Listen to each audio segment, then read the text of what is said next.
जय हिंद साथियों, चलिए हम आज करेंट अफेयर का थर्ड क्लास देखते हैं। ये आपका करेंट अफेयर का थर्ड क्लास है। इससे पहले आपको हम इसका क्लास 1 और 2 में आपको क्वेश्चन को सॉल्व करवा चुके हैं। यदि आप यह वीडियो नहीं देखे हैं तो प्लीज जाकर जरूर देख लीजिएगा, सभी क्वेश्चन आपका महत्वपूर्ण है। तो चलिए हम स्टार्ट करते हैं। क्वेश्चन आपका फर्स्ट है कि 2024 में किन्हें भारत रत्न से सम्मानित किया जाएगा। देखिए, भारत सरकार ने यह घोषणा कर दिया है कि लाल कृष्ण आडवाणी और कर्पूरी ठाकुर जी को 2024 में भारत रत्न से सम्मानित किया जाएगा। तो इसका हो जाएगा आपका ऑप्शन सी हो जाएगा, ए एंड बी दोनों, ए एंड बी दोनों। चलिए आगे बढ़ते हैं। क्वेश्चन आपका सेकेंड है। क्वेश्चन है कि केंद्र सरकार ने 2024 में कितने व्यक्तियों को पद्म विभूषण से सम्मानित किया है। देखिए, पांच व्यक्ति को पद्म विभूषण से सम्मानित किया है। याद रखिएगा, 17 व्यक्ति को पद्म भूषण से सम्मानित किया है और 110 व्यक्ति को पद्मश्री यानी पद्मश्री से सम्मानित किया गया है और टोटल आपका हो जाएगा 132। तो पद्म पुरस्कार कहा जाए तो पद्म पुरस्कार एक टोटल 132 व्यक्ति को मिला है। इसमें से 5 को मिला है पद्म विभूषण, 17 को पद्म भूषण और 110 को पद्मश्री अवार्ड मिला है। चलिए हम आगे बढ़ते हैं। क्वेश्चन आपका थर्ड है। क्वेश्चन है कि अंतरिम बजट 2024-25 में केंद्र सरकार ने कितने रुपए के खर्च का लक्ष्य रखा है। तो ये रखा है आपका 47.66 लाख करोड़, 47.66 लाख करोड़। देखिए, अंतरिम बजट इसलिए कहा गया है क्योंकि देखिए, जब आपका कि चुनाव से पहले यानी चुनाव से कुछ माह पहले यानी 2-4 माह पहले आपका जब बजट पेश किया जाता है उसे अंतरिम बजट कहते हैं। यानी ये आपका 2-4 माह सरकार खर्च करने के लिए 2-4 माह में जितना खर्च होगा उसका अनुमति संसद से लेते हैं, ठीक है। तो इसीलिए इसको अंतरिम बजट कहते हैं। इसमें खर्च का लक्ष्य रखा आपका 47.66 लाख करोड़ रखा है। इस डाटा को याद रखिएगा।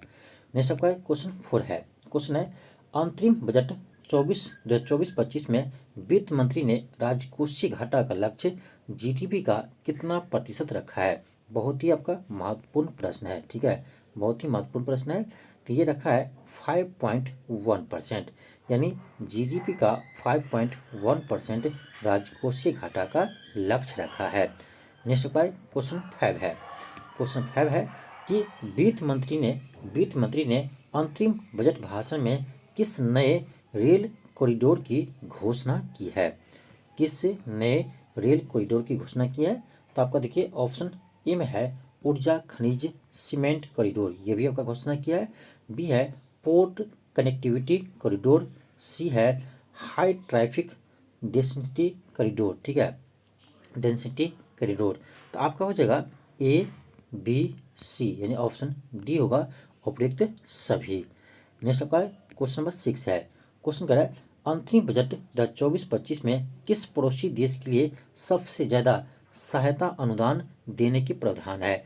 यानी किस पड़ोसी देश को भारत आपका सबसे अधिक यानी अनुदान देंगे।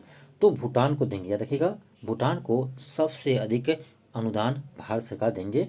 आपका ऑप्शन बी हो जाएगा, ठीक है, ऑप्शन बी होगा। नेक्स्ट का क्वेश्चन 7 है। क्वेश्चन कह रहा है कि केंद्र सरकार ने किस भाजपा नेता को 2024 में भारत रत्न देने की घोषणा की है। तो ये किया है लाल कृष्ण आडवाणी को, ऑप्शन सी होगा। नेक्स्ट आपका क्वेश्चन 8 है। क्वेश्चन कह रहा है कि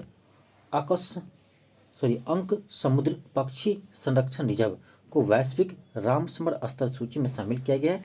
यह किस राज्य में स्थित है। तो यह है आपका कर्नाटक राज्य में स्थित है, ऑप्शन सी होगा।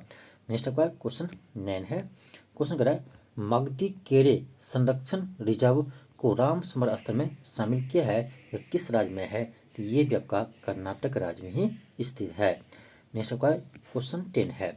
क्वेश्चन कह रहा है केंद्र सरकार ने वर्ष 2024 में कितने लोगों को पद्म विभूषण अवार्ड दिए जाने की घोषणा किया है।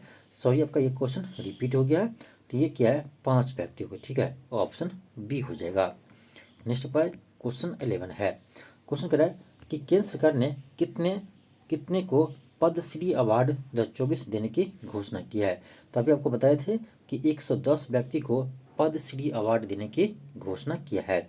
ये सभी डाटा आप याद रखिएगा, आपके एग्जाम के पॉइंट ऑफ व्यू से महत्वपूर्ण है। क्वेश्चन आपका 13 है, सॉरी यहाँ पर 12 आपका मिस हो गया है। तो आपका नेक्स्ट क्वेश्चन 13 है। क्वेश्चन कह रहा है कि 26 जनवरी 2024 को कौन सा गणतंत्र दिवस मनाया गया। तो ये 75वां गणतंत्र दिवस मनाया गया, याद रखिएगा। 26 जनवरी 2024 को 75वां गणतंत्र दिवस मनाया गया। नेक्स्ट आपका क्वेश्चन 14 है। क्वेश्चन कह रहा है कि 75वें गणतंत्र दिवस समारोह की थीम बताइए, यानी 75वें गणतंत्र दिवस समारोह की थीम क्या थी। ठीक है, तो ऑप्शन आपका ए हो जाएगा विकसित भारत और भारत लोकतंत्र मातृका। ऑप्शन आपका ए हो जाएगा। नेक्स्ट आपका क्वेश्चन 15 है। नेक्स्ट आपका क्वेश्चन 15 है। क्वेश्चन कह रहा है 75वें गणतंत्र दिवस समारोह में किस विदेशी सेना ने भी कर्तव्य पथ पर परेड में हिस्सा लिया। तो ये लिया था फ्रांस की सेना ने, क्योंकि देखिए फ्रांस के राष्ट्रपति इमैनुअल मैक्रों ने आपका यानी मुख्य अतिथि थे, तो उसके सैनिक भी इस परेड में भाग लिया था। तो याद रखिएगा। नेक्स्ट आपका क्वेश्चन 16 है। क्वेश्चन आपका 16 है।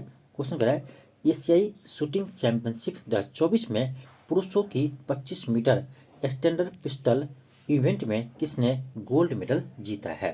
तो ये जीता है योगेश सिंह। ऑप्शन ए होगा।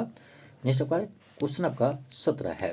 क्वेश्चन कह रहा है कि भारत ने लिथियम की खोज और खनन के लिए किस देश के साथ करार किया है, यानी समझौता किया है। तो यह किया है अर्जेंटीना के साथ। ऑप्शन बी होगा। नेक्स्ट आपका क्वेश्चन 18 है। क्वेश्चन कह रहा है किस राज्य ने पीएम जनधन योजना का 100% कवरेज हासिल किया है। देखिए जनधन योजना, प्रधानमंत्री जनधन योजना ये आपका 2014 में लॉन्च किया था, तो 100% कवरेज हासिल करने वाला ये आपका राज्य है तेलंगाना राज्य है। ऑप्शन ए होगा। नेक्स्ट आपका क्वेश्चन 19 है। क्वेश्चन कह रहा है कि नए संसद भवन में कार्यवाही का पहला दिन कब आयोजित किया गया है। तो ये आयोजित किया था आपका 19 सितंबर 2023 को, यानी नए संसद भवन का जो आपका पहला कार्यवाही था वो आपका 19 सितंबर 2023 को था। नेक्स्ट का क्वेश्चन 20 है।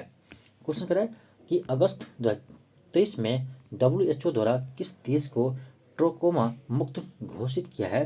तो यह किया आपका इराक को। ठीक है, इराक को ट्रोकोमा मुक्त घोषित किया है। नेक्स्ट का क्वेश्चन 21 है। क्वेश्चन कह रहा है कि उस बिंदु को क्या नाम दिया गया है जहां चंद्रयान 3 के लैंडर 23 अगस्त 2023 को चंद्रमा की सतह पर उतरा था। तो उस पॉइंट को नाम दिया है Shiv Shakti point. Option A होगा। नेक्स्ट आपका क्वेश्चन 22 है। क्वेश्चन कह रहा है ICC T20 वर्ल्ड कप 2024 का आयोजन कहाँ किया जाएगा। देखिए 2024 में आपका T20 वर्ल्ड कप का आयोजन वेस्ट इंडीज और अमेरिका में किया जाएगा। वेस्ट इंडीज और अमेरिका में किया जाएगा। नेक्स्ट आपका क्वेश्चन 23 है।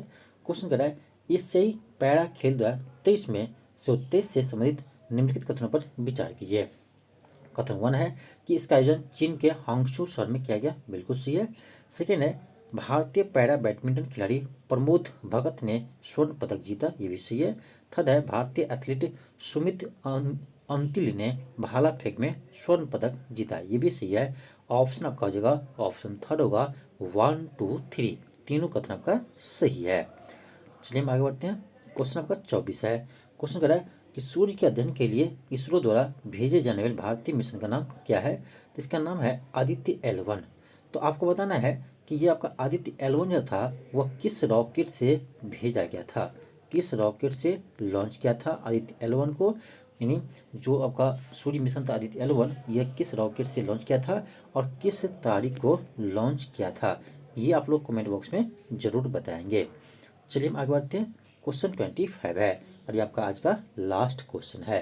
क्वेश्चन है कि भारत की पहली ग्रीन हाइड्रोजन फ्यूल सेल बस को किस राज्य या यूटी यानी केंद्र शासित प्रदेश में लॉन्च किया गया है। ये क्या है, दिल्ली में। ऑप्शन बी हो जाएगा। तो ये था आपका इम्पोर्टेंट यानी महत्वपूर्ण 25 क्वेश्चन। तो आपको इसी तरह से आपको हम डेली 25 क्वेश्चन ही कराते हैं आपको करेंट अफेयर का, लेकिन सभी आपका शानदार क्वेश्चन रहते हैं, आपके एग्जाम के पॉइंट ऑफ व्यू से महत्वपूर्ण रहते हैं। इसलिए आप इस सेशन को देखना न भूलिएगा और आप डेली सुबह 7 बजे आप इस क्लास से जुड़ जाइएगा। आज के लिए इतना ही। थैंक यू, धन्यवाद।